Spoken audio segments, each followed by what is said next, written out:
Assalamualaikum warahmatullahi wabarakatuh. Selamat pagi para netizen di mana saja Anda berada. Salam opini rakyat. Indonesia itu memang direkayasa, memang diengineer oleh kekuatan asing untuk menjadi terpuruk, untuk menjadi bangkrut. Dia adalah agen CIA yang diperintah oleh Claudia Martin untuk pergi ke Indonesia dan menciptakan proyek sangat besar dengan pembiayaan dengan utang. Berikan justification atau pembenaran bahwa proyek itu sangat penting. Kalkulasikan untung yang sebesar-besarnya, bangkrutkan Indonesia setelah semua utang kembali kepada perusahaan-perusahaan Main, Bechtel, Halliburton, Stone and Webster, dan Brown and Root. Rupiah ini akan merosot terus menerus sampai tidak ada batasnya, kecuali kalau ada pimpinan nasional yang sangat kuat mengerti persoalan dan berani membalikkan itu. Nah, sekarang akan saya jelaskan secara padat untuk menjadi bahan diskusi.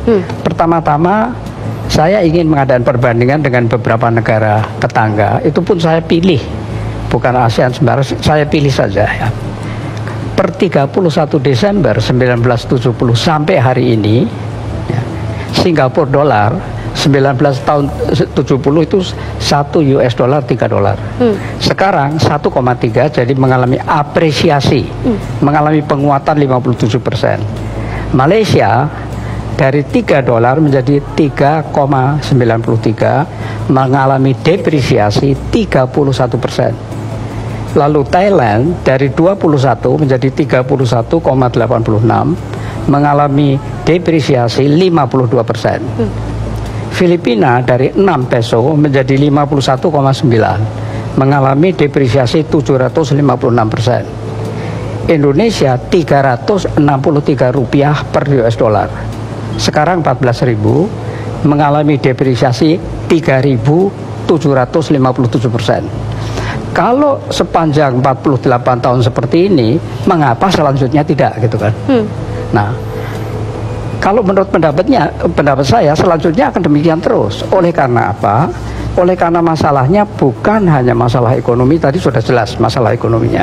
Tetapi kok masalah ekonomi, soal ekspor segala macam, kok seperti itu bagaimana? Apakah bangsa kita bodoh? Apakah kita tidak mempunyai elit yang bisa berpikir? Ataukah bagaimana sebetulnya?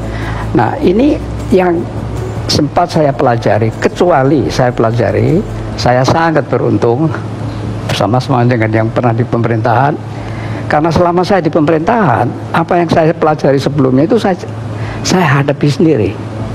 Saya hadapi sendiri bahwa Indonesia itu memang direkayasa, memang diengineer oleh kekuatan asing untuk menjadi terpuruk, untuk menjadi bangkrut. Sekarang saya ingin mengutip beberapa hal yang ditulis oleh bukan orang sembarangan, Dr. Bradley Simpson, Direktur Arsip Nasional Amerika Serikat yang punya akses terhadap dokumen-dokumen otentik asli semua ya. Dia dikutip oleh macam-macam orang. Saya akan menyebut 3 yang semuanya menyebut, yaitu Jeffrey Winters, Bradley Simpson sendiri yang melakukan penelitian, plus wartawan sangat terkenal John Pilger. Sejak tahun 1967, bulan November 1967, diadakan konferensi di Jenewa, diprakarsai dan dibiayai oleh Time Life Corporation. Di sana delegasi Indonesia dipimpin oleh Pak Sultan Hamengkubuwono ke-9 dan Pak Adam Malik. Mereka adalah pimpinan yang tertinggi untuk kalau tidak mereka tidak mau bicara. Tetapi di bawahnya itu kan tim ekonomi, karena yang dibicarakan ekonomi itu lengkap sekali.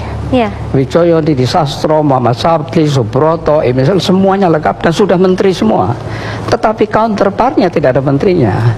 Counterpartnya itu Bank Dunia, IMF, Bank Pembangunan Asia, dan pengusaha-pengusaha besar raksasa di bawah pimpinan David Rockefeller. Nah, kemudian sebelum itu nanti saya ulas peran CIA. CIA mempunyai salah satu pemimpin wanita yang namanya, atau eksekutif wanita yang namanya Claudia Martin. Claudia Martin memberi perintah kepada John Perkins, seorang pegawai dari perusahaan swasta di Portland yang namanya perusahaan itu Main, MIN. Tapi itu cuma kedok. Dia adalah agen CIA yang diperintah oleh Claudia Martin untuk pergi ke Indonesia dan menciptakan proyek sangat besar dengan pembiayaan dengan utang. Berikan justification atau pembenaran bahwa proyek itu sangat penting.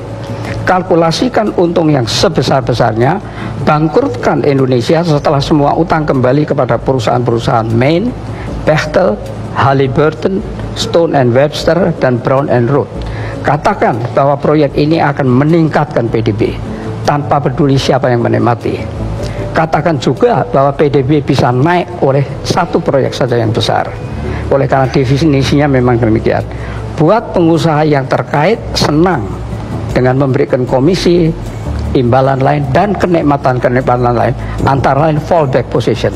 Kalau kesulitan di Indonesia akan ditampung di IMF, World Bank, dan sudah ada buktinya kan ya. Nah, kalau utang menjadi permanen dengan cari lubang tutup lubang, Indonesia akan menjadi target yang empuk kalau Amerika Serikat membutuhkan favors, termasuk basis-basis militer, suara PBB atau akses pada minyak dan sumber daya alam lainnya. Yang mengatakan ini semua bukan saya. Yang mengatakan ini John Perkins dalam bukunya The Confessions of an Economic Hitman, ditambah Brad Jensen segala macam. Maka kenyataannya apa? Kenyataannya sejak itu terjadi hal yang sangat aneh. Bagaimana ekonom-ekonom yang begitu hebat bisa melakukan hal-hal seperti ini sejak 67 ya. Utang itu tidak disebut loan, akan tetapi disebut bantuan, aid ya. Utang di dalam APBN tidak disebut utang luar negeri, tapi disebut pemasukan pembangunan. Dan itu tertulis. Ya. Selama 32 tahun tertulis seperti itu ya. Terus kemudian nanti saya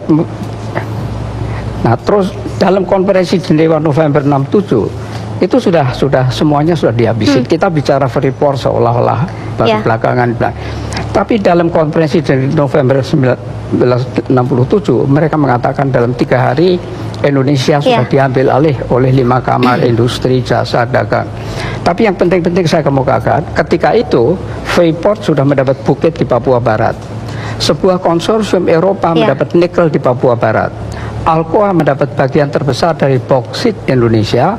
Sekelompok perusahaan-perusahaan Amerika, Jepang, dan Prancis mendapat hutan tropis di Sumatera, Papua Barat, dan Kalimantan. Nah, sekarang solusinya bagaimana? Kalau kita mau mencari solusi, kita mesti membedakan antara dua hal, yaitu keunggulan itu ada dua, keunggulan komparatif atau keunggulan kompetitif. Keunggulan kompetitif itu adalah kemampuan untuk berkompetisi ceteris paribus sama dua negara, tapi yang satu lebih bisa. Kompetitif kita tidak punya. Tadi sudah disebut, kita tidak punya itu sama sekali pada umumnya, tidak pernah punya. Dibuat sampai tidak punya atau memang tidak mampu betul, saya tidak tahu. Jadi ini memang dibuat terus menerus seperti yang saya katakan tadi, supaya terjerat, supaya menjadi target, karena Indonesia ini besar dan kaya. Nah, sekarang tadi saya baru bicara mengenai komparatif dan kompetitif. Ya, kompetitif tidak mampu, sebabnya perlu kita cari kenapa kok tidak mampu. Nah, kalau komparatif itu karena tidak ada usaha manusia. Secara natur, secara alamiah Indonesia itu sudah diuntungkan. Jadi secara perbandingan sumber daya alam, dan ini yang aneh, mengapa diberikan kepada asing? 90% tadi seperti yang dikatakan. Jadi solusinya bagaimana? Solusinya nomor satu, mesti berani berbicara dengan negara kreditor, rescheduling atau haircut. Tidak mau perang, tapi bicaranya cukup keras, argumentatif, umumkan di seluruh dunia. Itu satu. Kedua adalah mengenai kontrak dari sumber daya alam mineral yang mahal. Kalau sudah habis ya habis. Pergilah, kami bisa mengelola sendiri. Kenapa setiap kali habis takut mengambil alih? Jokowi wajib diadili, ditangkap, dipenjarakan, dimiskinkan, cabut hak politiknya.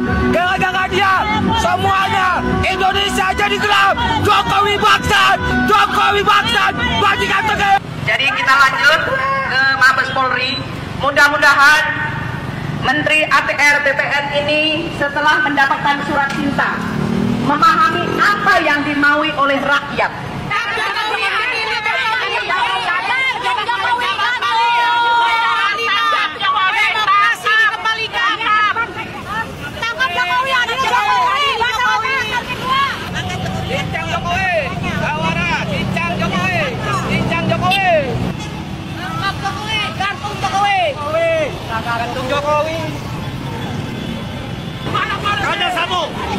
Diadili Jokowi, tangkap Indonesia.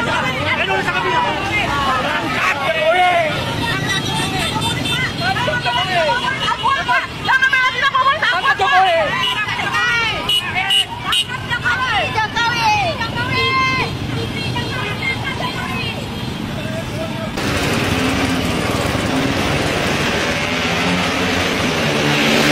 Rakyat Indonesia yang cinta kedamaian. Tapi kalau dari pihak kepolisian tidak mau untuk menemui kami, jangan salahkan kami.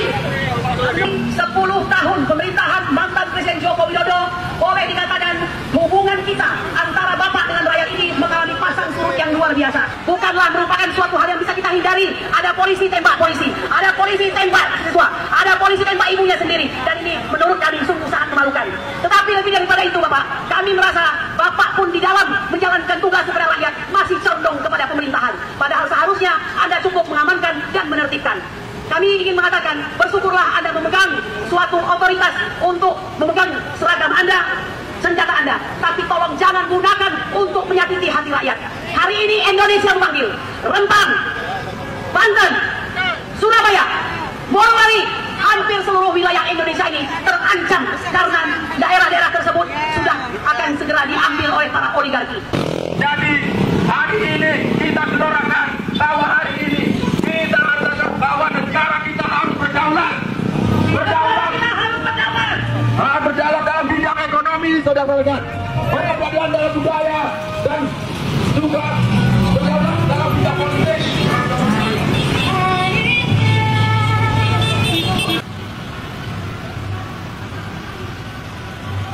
Ada di Jokowi.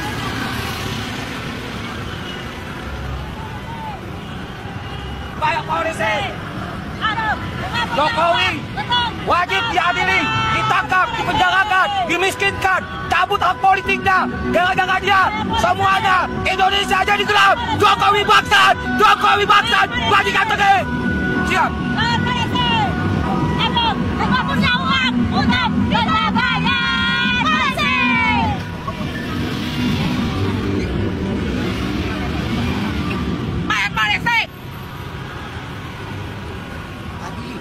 Adili, jangan berhenti sebelum diadili. Cek, merdeka.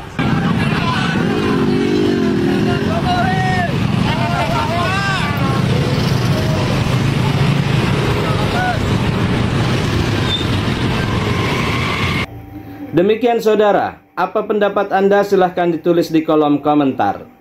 Terima kasih telah menyaksikan video ini sampai selesai. Salam hormat. Wassalamualaikum warahmatullahi wabarakatuh.